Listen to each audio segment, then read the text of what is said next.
शेतीच्या बांधाच्या कारणावरून सख्ख्या भावाने आपल्या मोठ्या भावाला संपवल्याची विदारक घटना माढा तालुक्यात घडली आहे.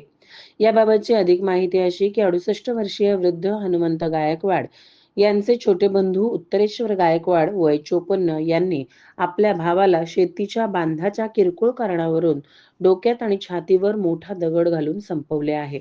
ही घटना घडल्यानंतर मयत गायकवाड यांचे मेहुणे फिर्यादी वामन धोंडेबा पवार राहणार चौभे पिंपरी यांनी रक्ताच्या थारोळ्यात पडलेल्या हनुमंत गायकवाड यांना टेंभुर्णी येथील एका खासगी रुग्णालयात दाखल केले होते. मात्र उपचारापूर्वीच हनुमंत गायकवाड यांचा मृत्यू झाल्याचे डॉक्टरांनी सांगितले.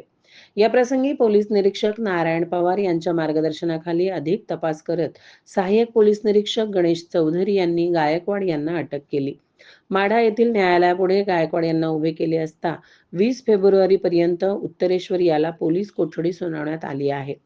हनुमंत गायकवाड हे आध्यात्मिक प्रवृत्तीचे होते. भजन कीर्तनात रमणारे आणि साधा माणूस म्हणून त्यांची ओळख होती. त्यामुळे गावात त्यांच्या खुनाची वार्ता पसरल्याने हळहळ व्यक्त केली जात आहे.